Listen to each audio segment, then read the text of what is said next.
Good morning, dear student. Welcome to online class. Today is Monday, 19/10/2020. सबसे पहले आप सभी बच्चों को हैप्पी नवरात्रि।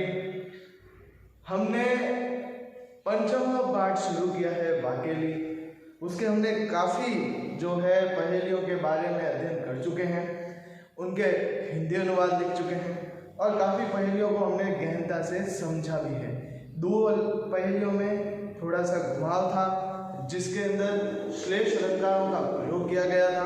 आई होप आपको बड़ी आसानी से वो समझ में आई होगी।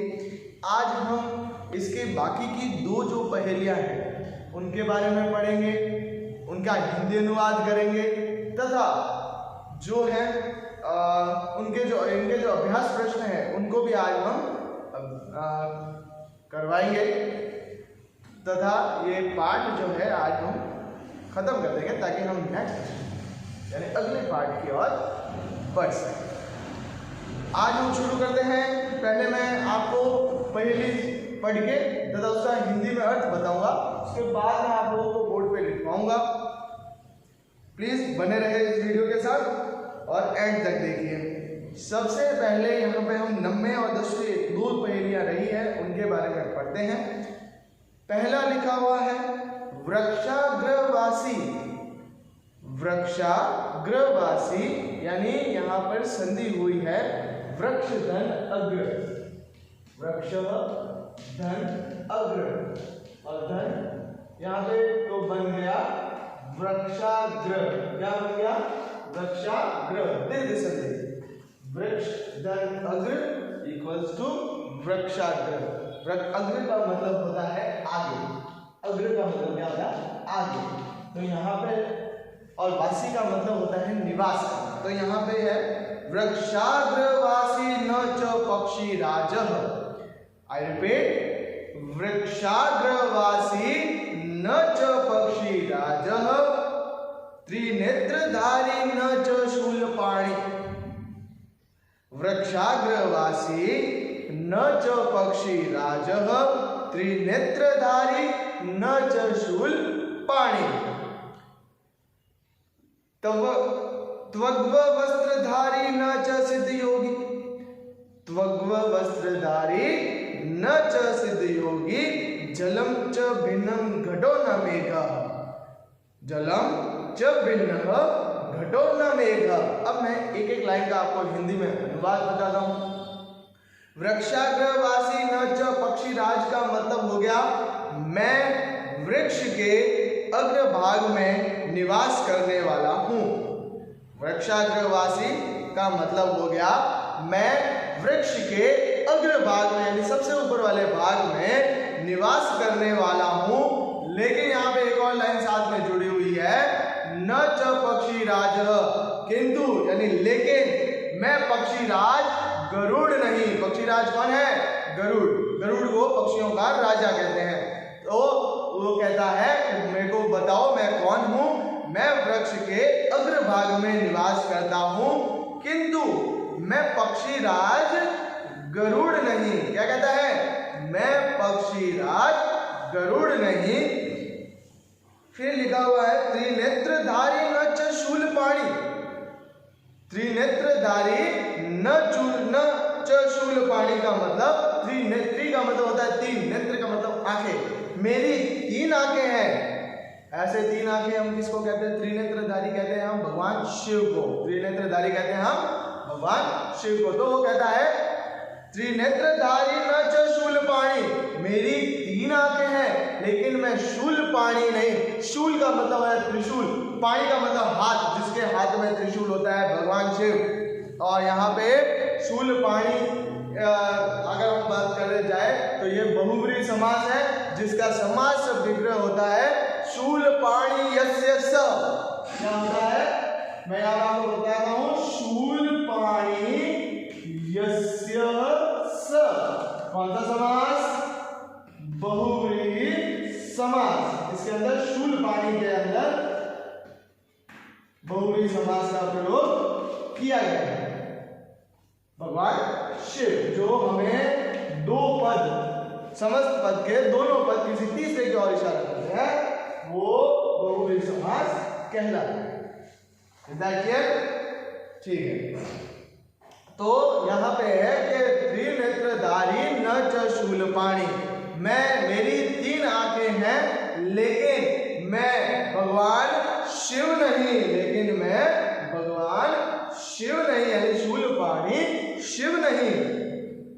फिर है त्वग्व वस्त्रधारी न च सिद्ध योगी, त्वग्व वस्त्रधारी, त्वग्व होता है भगवा, त्वग्व होता है भगवा, और भगवा कौन धारण करते हैं? जो सिद्ध योगी, महापुरुष, जो साधु लोग होते हैं। तो वो कहता है मैं भगवा धारण करता हूं, यानी मेरा जो वस्त्र है वो भगवा है, लेकिन मैं योगी नहीं हूं। देखो आप, वृक्ष के आगे वाले भाग में निवास करता है, लेकिन पक्षीराज गरुड़ नहीं, 3 आंखें हैं लेकिन भगवान शिव नहीं, भगवा धारण करता है लेकिन सिद्ध योगी नहीं। लिखा हुआ है फिर जलम च भिन्न घटो न मेघ, मैं जल को धारण करता हूं, मेरे अंदर जल भी है, लेकिन ना मैं घड़ा हूं ना मैं बादल हूं। यहाँ पे लाइन लिखी हुई है कि जलम च भिन्नम घटो न मेघ, यानी मैं जल को धारण करता हूं लेकिन ना तो मैं घड़ा हूं ना मैं बादल हूं। तो बताओ मैं कौन हूं? तो स्पष्ट बात है, ये नारियल है। क्या है? नारियल। नारियल वृक्ष के सबसे ऊपर होता है, ठीक, उसकी 3 आंखें होती है, भगवा कलर उसका ऊपर, उसके छिलके तथा जल से वो भरा होता है, जल से वो भरा होता है। तो ये चारों चीजें एक साथ नारियल के अंदर पाई जाती है। इसका हिंदी अनुवाद अभी कुछ ही देर में मैं आपको लिखवाऊंगा। हम चलते हैं 10वें यानी अंतिम पहेली की ओर। यहां पे लिखा हुआ है नंदामि मेघाना गगने अवलोकय, गगने नंदामि मेघान गगने अवलोकय। यहाँ पे एक शब्द आया है, तो ध्यान दीजिएगा, यहाँ पे वर्ड है गगने अवलोकय।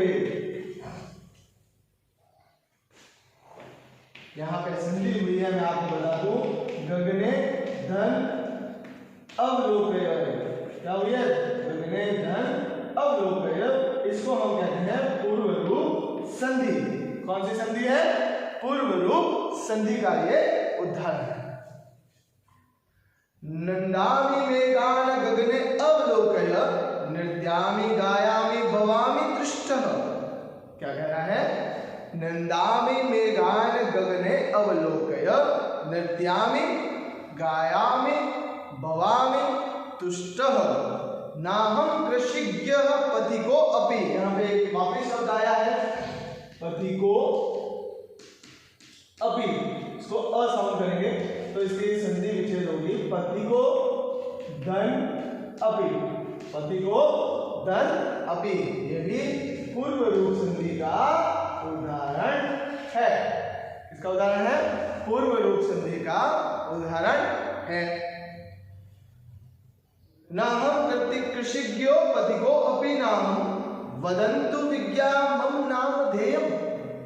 यहाँ पे कहा गया है नंदामि मेघान गगने अवलोक्य का मतलब आकाश में मेघों को देखकर, अवलोक्य का मतलब होता है देखकर, गगने यानी आकाश में, नंदामि मेघान यानी मेघों बादलों को देखकर, आकाश में बादलों को देखकर आनंदित होता हूं। नंदामि का मतलब आनंदित होता हूं। फिर है नृत्यामि गायामि भवामि तुष्ट, नाचता हूं, प्रसन्न होता हूं और गाता हूं। और ना हम कृषिज्ञ, लेकिन मैं ये बादलों को देखकर नाचता हूं, गाता हूं, खुश होता हूं, लेकिन मैं कोई किसान नहीं हूं। बादलों को देखकर अमूमन किसान खुश होते हैं क्योंकि उनके फसलों के लिए वो बहुत ही जरूरी है। लेकिन ये कह रहा है कि मैं बादलों को देखकर आनंदित होता हूँ, नाचता हूँ, गाता हूँ, खुश होता हूँ, प्रसन्न होता हूँ, लेकिन मैं किसान नहीं। और ऐसे सुहावने मौसम को देखकर एक और खुश होता है। यहाँ पे लिखा हुआ है पथिको अपि नाहं, ना मैं किसान हूँ ना मैं कोई राहगीर हूँ। बढ़िया मौसम देख के राहगीर भी खुश होता है कि उसको राह यानी चलने में आसानी रहेगी। तो ये कहता है मैं बादलों को देखकर नाचता हूँ, गाता हूँ, आनंदित होता हूँ, प्रसन्न होता हूँ, लेकिन ना मैं किसान हूँ ना मैं राहगीर हूँ। वदंतु विज्ञा माम नेदम, जानने वालों मेरा नाम बताओ। अगर आप ऐसा ही जानते हो तो जानने वालों यानी पढ़ने वालों मेरा नाम बताओ। तो बादलों को देखकर और कौन खुश होता है? जब बारिश होती है तो जंगलों में कौन नाचता है? मयूर यानी मोर नाचता है। कौन नाचता है? मयूर यानी मोर नाचता है। अब प्रिय विद्यार्थियों, हम इस दो पहेली के हिंदी अनुवाद की ओर चलेंगे। मैं यहाँ से ये रफ कर देता हूँ आपके।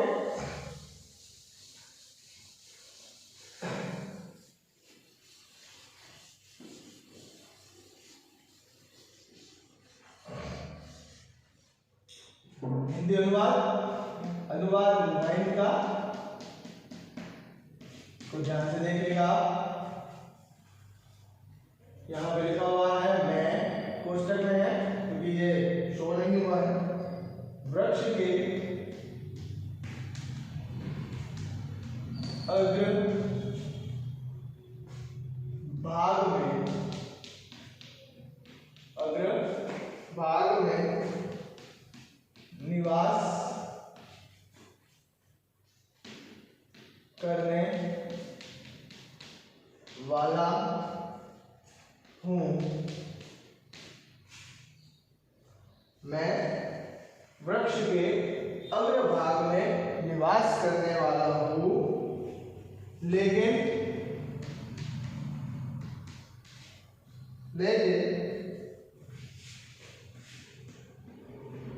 पक्षीराज गरुड़ नहीं, मेरी 3 नेत्र है, परंतु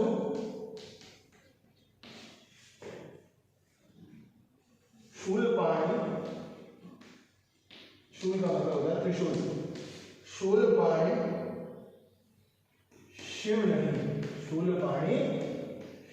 नहीं, मैं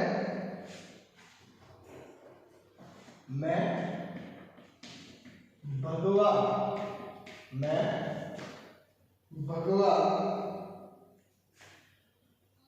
धारण करता हूँ। मैं भगवा धारण करता हूँ, लेकिन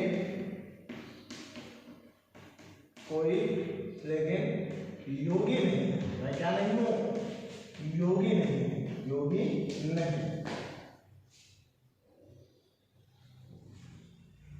मैं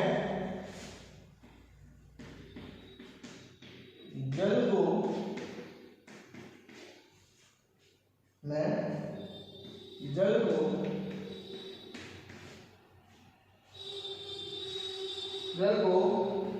धारण करता हूँ।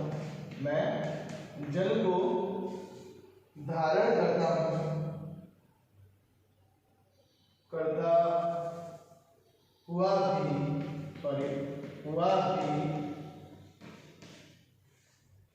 न घड़ा हूँ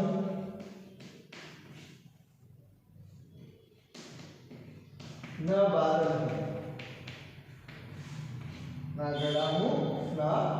हूँ। इसका उत्तर मैं याद दिलाऊं, इसका उत्तर है नारियल। क्या है इसका उत्तर?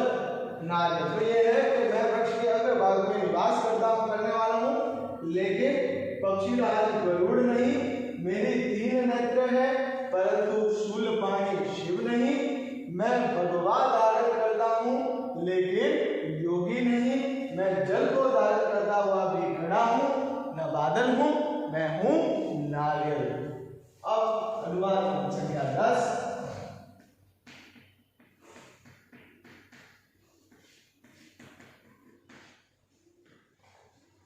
आकाश में लगने का मतलब आकाश में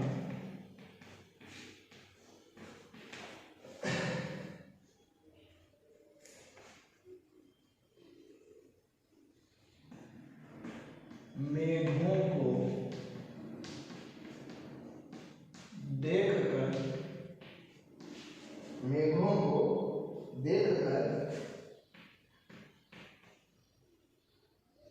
आनंदित होता हूँ।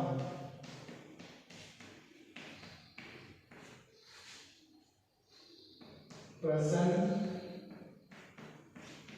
होता हूँ।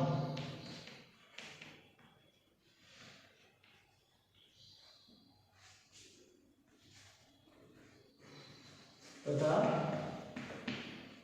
नाचता हूँ। न मैं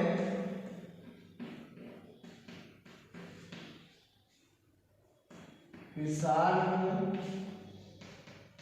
न मैं किसान हूँ, न राहगीर हूँ। ना मैं किसान हूँ, न राहगीर हूँ,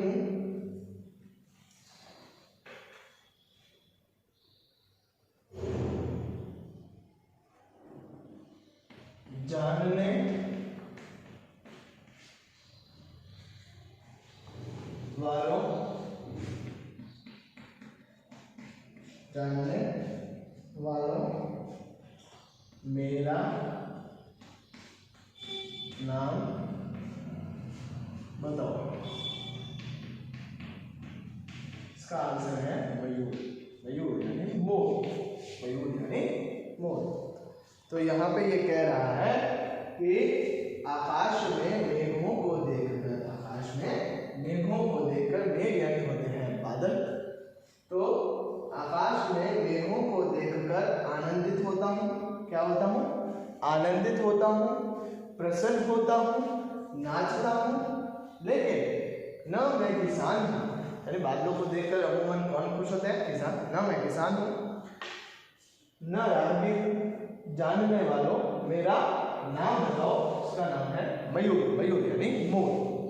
तो प्रिय विद्यार्थियों, इसी तरह से हमारा ये जो पाठ है उसके पहेलियाँ खत्म हुई। अब अपन चलते हैं वस्तुनिष्ठ प्रश्न की ओर। कस्तूरी कस्मात् जायते। यहाँ पे जो है ये जो वस्तुनिष्ठ प्रश्न है और जो अभ्यास प्रश्न है हम नेक्स्ट ऑनलाइन क्लास में पढ़ेंगे तथा इसी के साथ हम नए पाठ की शुरुआत भी करेंगे।